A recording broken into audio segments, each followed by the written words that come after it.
Au sommaire de ce journal, la BOA, Bank of Africa, à travers la deuxième édition de son atelier d'information, a présenté son mécanisme d'accompagnement des petites et moyennes entreprises.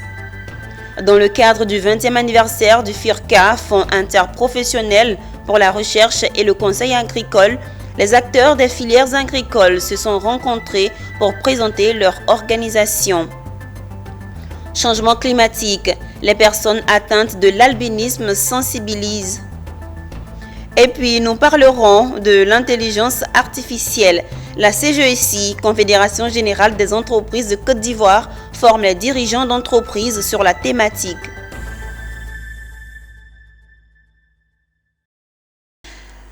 Madame, Monsieur, bienvenue. Vous suivez l'actualité sur Business 24 Africa. Intéressons-nous à la question de financement des petites et moyennes entreprises. Les contraintes, l'insuffisance de financement sont des obstacles majeurs au développement des petites et moyennes entreprises. Plusieurs raisons peuvent expliquer cette situation, à savoir les capacités managériales limitées et la méconnaissance de l'environnement bancaire de la part des petites et moyennes entreprises. La BOA, Bank of Africa, à travers la deuxième édition de son atelier d'information, a présenté son mécanisme d'accompagnement aux petites et moyennes entreprises. Anja Sémian et Ismaël Douza pour plus de précisions. Elle se positionne en tant que partenaire de choix des petites et moyennes entreprises. La Bank of Africa Côte d'Ivoire ambitionne à travers son événement MIT deuxième édition informer les PME sur les différentes offres de financement pour ainsi augmenter leurs chances d'accès au financement. Pour ce faire, un panel d'échange entre les acteurs clés du financement des PME s'est tenu. Première chose à retenir de ce panel, c'est que déjà, il existe des plateformes qui permettent effectivement de dialoguer sur les questions d'appui aux petites et moyennes entreprises. Donc nous, notre rôle ici dans tout ce dialogue-là, c'est de voir comment nous pouvons appuyer ce mouvement-là qui est en train d'être entrepris, notamment à travers la fourniture, en tout cas la proposition d'un certain nombre d'outils pour mieux accompagner donc les besoins des petites et moyennes entreprises. On a eu un panel très riche, un panel très fourni en termes de personnes ressources qui nous a édifié sur les garanties qui existaient désormais pour les PME. En Côte d'Ivoire, les petites et moyennes entreprises sont considérées comme le levier de la croissance économique. Malheureusement, certaines se trouvent être en situation de capacité managériale limitée et la méconnaissance de l'environnement bancaire. Moment très bénéfique pour les entrepreneurs car la Bank of Africa Côte d'Ivoire, à travers le panel sur le mécanisme d'accompagnement des PME, n'a pas manqué de présenter ses outils d'accompagnement qu'elle met à la disposition des usagers. Le vrai blocage, c'est la documentation. Alors, ce qu'on fait, c'est que déjà, on a une organisation à travers un responsable PME. La responsable, c'est elle qui a fait la présentation, c'est Marina. Et à travers des points de vente dédiés aux PME, ce qu'on appelle les espaces MID. Mais il y a également des clients qui sont dans des espaces un peu reculés, à côté de Ganois, à côté de Sinfra, à côté de Soubré, etc. Et là, on fait des sortes de caravanes, c'est-à-dire on part les voir, qui sont à côté, et on essaye de présenter les produits, de présenter et de voir. Est-ce que la documentation, elle est là, ou bien cette documentation-là, elle est à améliorer afin de les rendre éligibles au financement de BOA Côte d'Ivoire. La Bank of Africa Côte d'Ivoire, acteur majeur dans le développement économique du pays, c'est plus de 25 ans de présence avec 39 agences et un capital social de plus de 20 milliards de francs CFA. Cachandil, une filiale du groupe Cofina spécialisée dans la vente, a changé de local. Anciennement située aux deux plateaux sur le boulevard des Martyrs, la nouvelle entreprise est située toujours dans le même quartier, mais cette fois non loin de l'église Sainte-Cécile. Les locaux sont plus spacieux à la hauteur de son ambition. Elle a été inaugurée en présence de nos reporters Philippe Zabo et Augustin Kra. La vente à réméré ou vente avec faculté de rachat pour véhicules et objets en or prend de l'ampleur à Abidjan. Cash Deal, une entreprise dont le business model s'y donne à fond.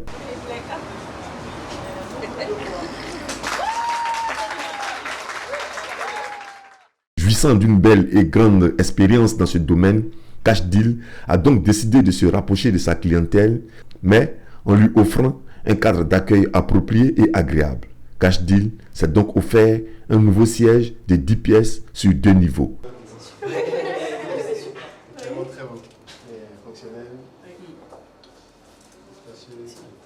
Aujourd'hui, comme je viens de le dire, c'est notre ouverture officielle. Nous avons une nouvelle agence qui est un peu plus grande, plus spacieuse et qui offre plus de discrétion à nos clients car nous sommes dans la vente à réméré. Nous avons 2 grands produits qui sont le cash auto classique et le garde-or.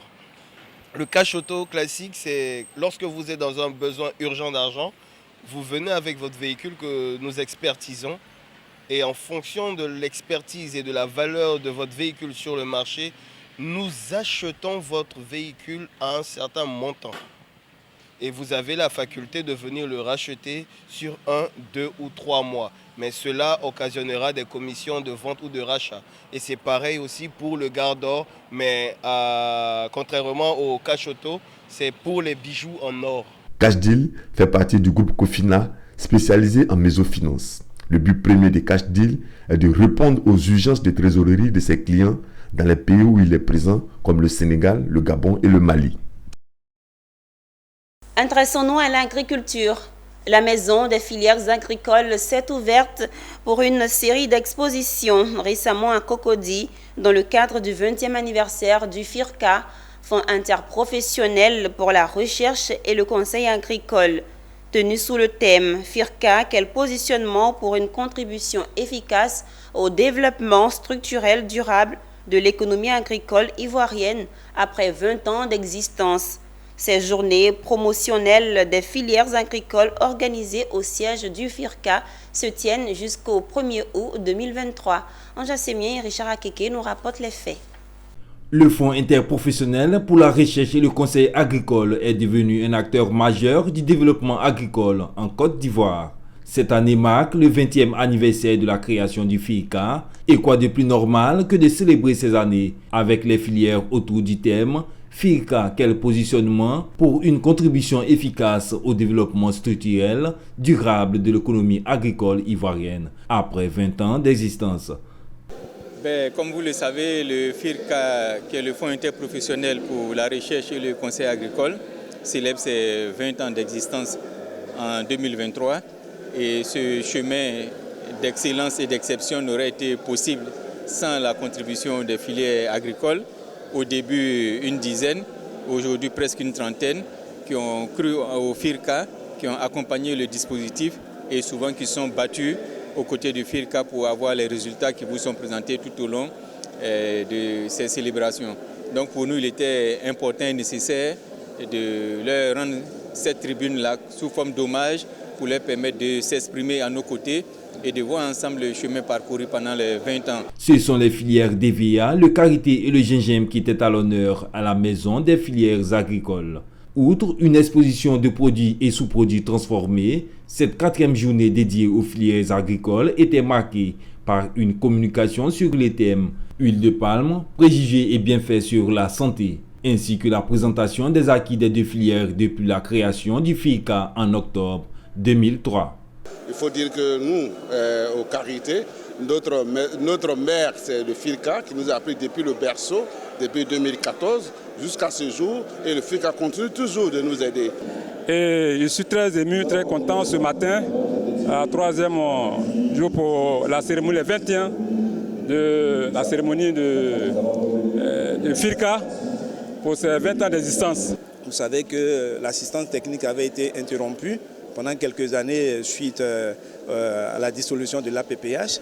Il a fallu qu'en 2004, le FIRCA prenne le relais pour que nous atteignions ce niveau de production aujourd'hui. Le FIRCA est un acteur permettant la promotion de l'agriculture en Côte d'Ivoire et de la recherche agricole. Son impact sur le développement économique du pays est indéniable. L'événement de cette année a prouvé que le FIRCA est plus motivé que jamais à continuer son travail acharné pour encourager la productivité et la croissance de l'agriculture ivoirienne. Récemment, le Conseil national de l'Ordre des géomètres experts recevait à l'hôtel Palm Club de Cocody l'Observatoire des plantes non juridictionnelles en matière foncière. L'objectif de ces échanges était de porter à la connaissance des géomètres les attributs et le mode de saisine de cette structure administrative. Le thème de cette rencontre était « Présentation de l'Observatoire des plaintes non juridictionnelles ». Le récit de Eunice Bogou. Les membres du Conseil national de l'Ordre des géomètres experts de Côte d'Ivoire ont été rassurés quant à la célérité et au bon traitement de leur dossier. Ils ont désormais un interlocuteur à leur écoute face aux difficultés qu'ils rencontrent dans le cadre de leur activité. Cet interlocuteur n'est autre que l'Observatoire des plaintes non juridictionnelles en matière foncière, composé de 9 membres. L'OPF a pour mission de travailler à la levée des obstacles pesanteurs et contraintes pesant sur le processus de l'accession à la propriété foncière de la population et des entreprises. Cet ordre est un maillon essentiel dans la chaîne foncière et permet donc de pouvoir réaliser beaucoup d'activités dans la chaîne foncière. Et donc, lorsque nous nous adressons un peu à cet ordre-là, nous essayons de joindre en même temps un maximum de personnes qui s'occupent un peu, qui sont confrontées à des questions foncières, notamment en matière de cadastre et de cohésion foncière. C'est pourquoi donc, nous avons donc tenu à nous adresser à l'ordre des géomètres experts de Côte d'Ivoire pour une bonne visibilité de l'Observatoire des plaintes foncières, pour faciliter la saisine de leurs clients dans ce sens-là. Donc il était de bonne loi que cet observatoire, avec son président, vienne nous présenter les missions et nous dire comment on peut saisir l'observatoire afin de faciliter nos contacts avec le cadastre et la conservation foncière. 2 films institutionnels retraçant les activités des 2 organisations ont été projetés au cours de la session, suivis d'échanges directs entre les géomètres experts et l'Observatoire des plaintes non juridictionnelles. Le réchauffement climatique impacte négativement le cadre de vie des populations. Malheureusement, les personnes souffrant d'albinisme sont les plus touchées. C'est pourquoi elles ont initié récemment une conférence de presse pour présenter les dangers du réchauffement climatique. Philippe Zabo et Richard Akeke y étaient. L'albinisme est une anomalie génétique et héréditaire qui limite la production de pigments partiellement ou totalement dans les cheveux, la peau et les yeux. Ce qui fait que les albinos sont classés parmi les handicapés et souffrent de nombreux maux. Des maux accentués par les effets du changement climatique. La conférence de presse a été donc un moyen pour les personnes souffrant d'albinisme de lancer un plaidoyer aux gouvernants. Ces réalités, comme on l'a dit tout à l'heure dans nos plaidoyers, sont au niveau de l'éducation. Voilà, nous souffrons de taux de déscolarisation très élevés et un taux d'alphabétisation, de scolarisation très faible, dû aux discriminations, au rejet, aux frustrations que nous vivons et aux différentes croyances erronées que les gens ont de nos situations. Et au niveau sanitaire également, nous n'avons pas de centres spécialisés pour nous suivre. Les crèmes solaires qui nous reviennent très chères et dont nous n'avons pas accès aisément. Et au niveau sécuritaire également, nos enfants qui sont, nous-mêmes qui sommes pourchassés, pas seulement les enfants, nous sommes tous pourchassés pour des rites et des sacrifices. Voilà, et ce sont ces problèmes que nous avons voulu relever et puis faire des plaidoyers pour qu'au niveau de l'éducation, l'école inclusive soit effective. La conférence de presse sur le changement climatique a été organisée par l'Association ivoirienne pour la promotion des femmes albinos, AIPFA. Et les femmes entrepreneurs, managers d'entreprises étaient récemment en formation à la Confédération générale des entreprises de Côte d'Ivoire. Cette formation, initiée par la Commission promotion de l'entrepreneuriat national du patronat ivoirien, visait à familiariser ces dirigeantes d'entreprises avec l'intelligence artificielle afin de leur permettre de percevoir ce potentiel dans l'amélioration des performances des entreprises. Konena Nourgo. Elles sont entrepreneurs ou managers d'entreprise. Ce mercredi 19 juillet 2023, elles ont touché du doigt un nouveau monde, celui de l'intelligence artificielle, où le travail est en grande partie exécuté par des machines. Un changement qui effraie les chefs d'entreprise. Alors, pour la Commission promotion de l'entrepreneuriat national de la CGC, cette formation était l'occasion de familiariser ces dirigeantes avec l'intelligence artificielle et leur présenter les opportunités de ce nouveau monde. Il faut comprendre que tout le monde a cette intelligence en temps réel, nous avons toute cette intelligence. Mais aujourd'hui, nous la collons à l'intelligence artificielle ou numérique qui nous permettrait justement de nous projeter sur le moyen et long terme pour pouvoir vendre nos activités, mieux faire connaître déjà nos entreprises au niveau national ou international sans pouvoir se déplacer, faire des conceptions de pas mal de projets pour nous permettre d'avancer dans les activités de nos entreprises afin que nous soyons beaucoup plus productifs. Il y a pas mal d'idées reçues et de mythes autour de l'intelligence artificielle qui font même que, à ce jour, certaines personnes ont peur de s'en approcher. Donc s'il fallait casser ces barrières-là, et maintenant elles vont apprendre à utiliser des outils à base d'intelligence artificielle. Cette journée de formation a permis à ces femmes entrepreneurs de comprendre et se familiariser avec l'intelligence artificielle, mais mieux d'en tester quelques outils comme ChatGPT.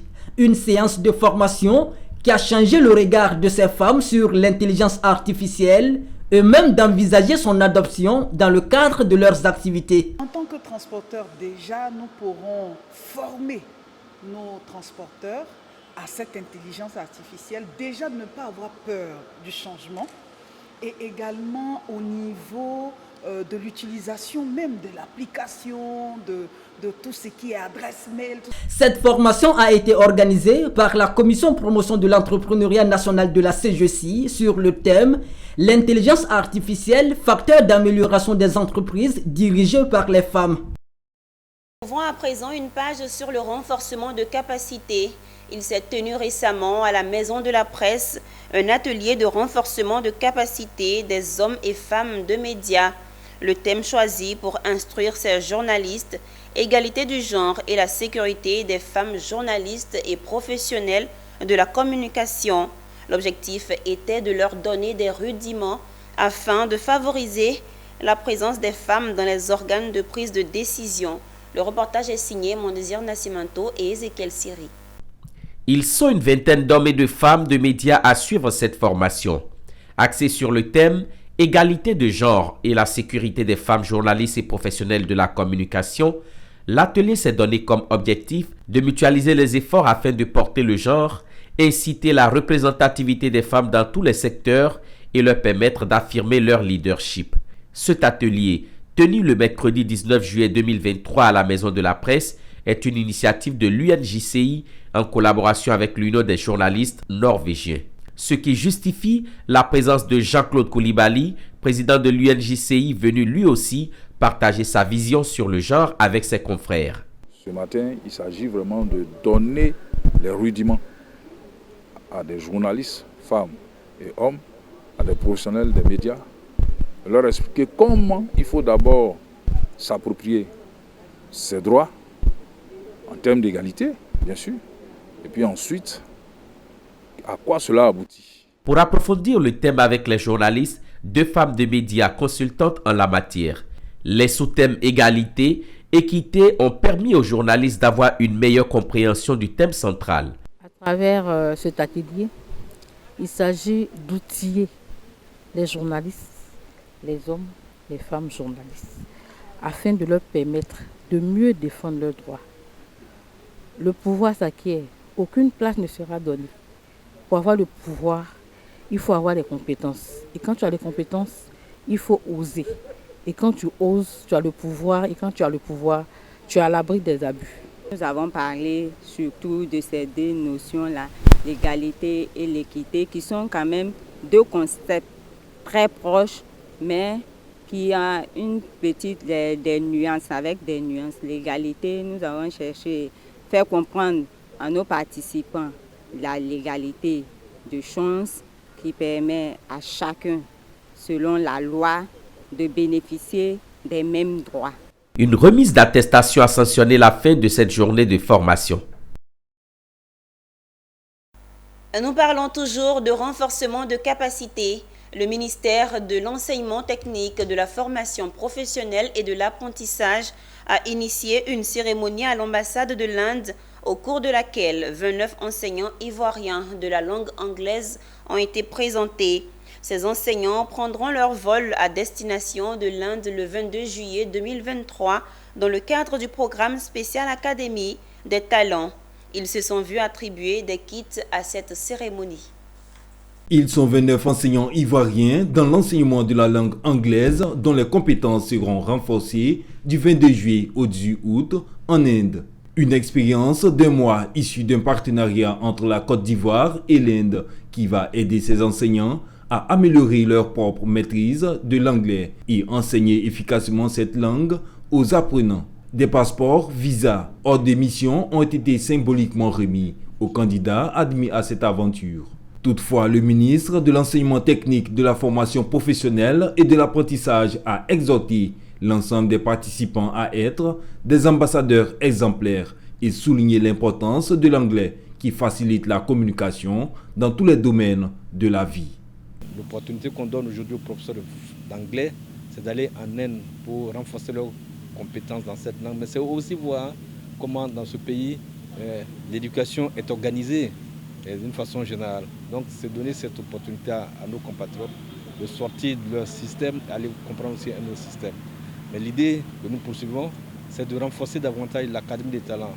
As you know, India and Côte d'Ivoire is a partner countries and friendly countries, and this year as directed by. Quoi de mieux à faire justement que de collaborer avec l'un des ministères qui contribue à la formation de la jeunesse en entreprenant justement ce partenariat pour que cette jeunesse-là puisse être envoyée, être mieux formée en Inde.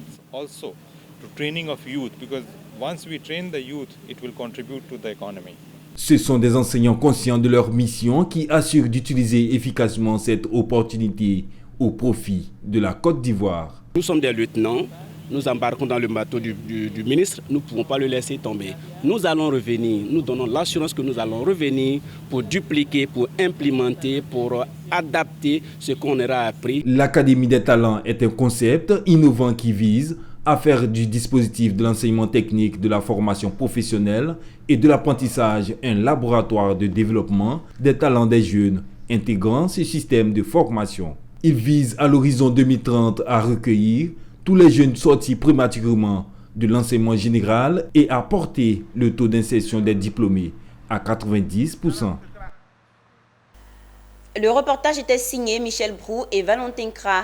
Rendons-nous dans l'extrême sud-ouest de la Côte d'Ivoire, précisément à Grabo.